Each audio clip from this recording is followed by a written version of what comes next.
اعوذ باللہ من الشیطان الرجیم بسم اللہ الرحمن الرحیم۔ سورہ نساء آیات نمبر 44 تا 50 میں یہود کی بعض شرارتوں کا ذکر، انہیں ایمان لانے کی دعوت اور انکار کی صورت میں اہل سبت جیسے عذاب کی دھمکی، اللہ کی طرف سے یہ اعلان کہ شرک کی کوئی معافی نہیں ہے۔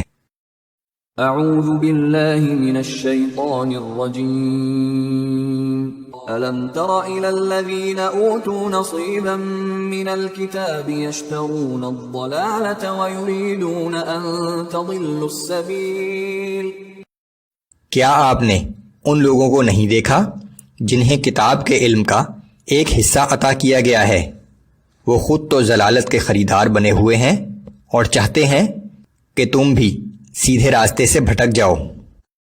واللہ اعلم باعدائکم وکفی باللہ ولیا وکفی باللہ نصیرا۔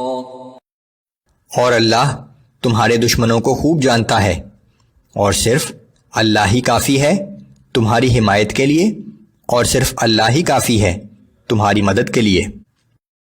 من الذين هادوا يحرفون الكلم عن مواضعه ويقولون سمعنا وعصينا واسمع غير مسمع وراعنا ليا بألسنتهم وطعنا في الدين۔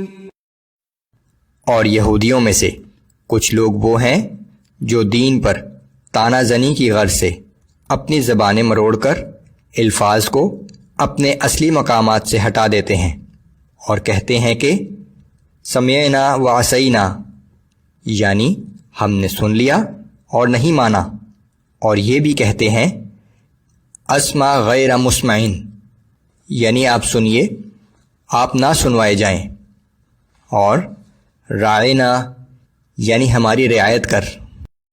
وَلَوْ أَنَّهُمْ قَالُوا سَمِعْنَا وَأَطَعْنَا وَاسْمَعْ وَانظُرْنَا لَكَانَ خَيْرًا لَهُمْ وَأَقْوَمَ وَلَكِنْ لَعَنَهُمُ اللَّهُ بِكُفْرِهِمْ فَلَا يُؤْمِنُونَ إِلَّا قَلِيلًا۔ حالانکہ اگر وہ لوگ بجائے ذو معنی الفاظ استعمال کرنے کے اس کی جگہ یہ کہتے کہ سمعنا واطعنا، یعنی ہم نے سنا اور ہم نے اطاعت کی، اور اسمع وانظرنا، یعنی ہماری گزارش سنیے اور ہماری طرف توجہ فرمائیے، تو یہ کہنا ان کے حق میں بہتر ہوتا اور ان کی یہ بات درست اور مناسب ہوتی، لیکن ان کے کفر کی وجہ سے اللہ نے ان کو اپنی رحمت سے دور کر دیا ہے، اس لیے وہ کم ہی ایمان لاتے ہیں۔ يا أيها الذين أوتوا الكتاب آمنوا بما نزلنا مصدقا لما معكم من قبل أن نطمس وجوها فنردها على أدبارها أو نلعنهم كما لعنا أصحاب السبت وكان أمر الله مفعولا۔ اے وہ لوگوں جنہیں کتاب دی گئی ہے، اس کتاب پر بھی ایمان لے آؤ جو ہم نے اب محمد صلی اللہ علیہ وآلہ وسلم پر اتاری ہے، اور جو اس کتاب کی تصدیق و تائید کرتی ہے جو تمہارے پاس پہلے سے موجود ہے، قبل اس کے کہ ہم تمہارے چہروں کے نقوش کو مٹا کر انہیں پشت کی طرف پھیر دیں، یا ان پر اسی طرح لعنت کر دیں جس طرح ہم نے اصحاب سبت کو ملعون کیا تھا، اور بہرحال اللہ کا حکم تو پورا ہو کر ہی رہتا ہے۔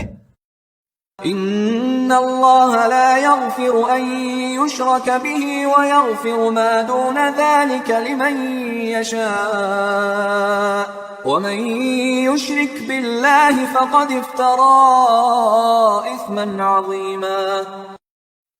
بے شک اللہ اس بات کو نہیں بخشے گا کہ اس کے ساتھ کسی کو شریک ٹھہرایا جائے، البتہ شرک سے کمتر درجے کے گناہوں کو جس کے لیے چاہتا ہے بخش دیتا ہے، اور حقیقت بھی یہی ہے کہ جس نے اللہ کے ساتھ کسی اور کو شریک ٹھہرایا وہ واقعی ایک عظیم گناہ کا مرتکب ہوا ہے۔ أَلَمْ تَرَ إِلَى الَّذِينَ يُزَكُّونَ أَنفُسَهُم بَلِ اللَّهُ يُزَكِّي مَن يَشَاءُ وَلَا يُظْلَمُونَ فَتِيلًا۔ کیا آپ نے ان لوگوں کو نہیں دیکھا جو اپنے آپ کو بڑا پاکیزہ ظاہر کرتے ہیں، حالانکہ یہ تو اللہ ہی کی شان ہے کہ جسے چاہے پاکیزہ کر دے، اور ان پر ایک دھاگے کے برابر بھی ظلم نہیں کیا جائے گا۔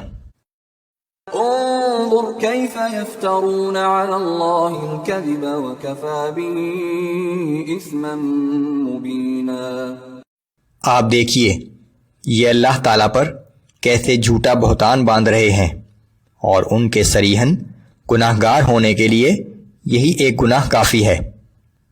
یہود اپنے آپ کو اللہ کا بہت چہیتا کہتے تھے، اسی طرح نصارہ کا کہنا تھا کہ ہمارے سارے گناہوں کا کفارہ عیسیٰ علیہ السلام دے چکے ہیں۔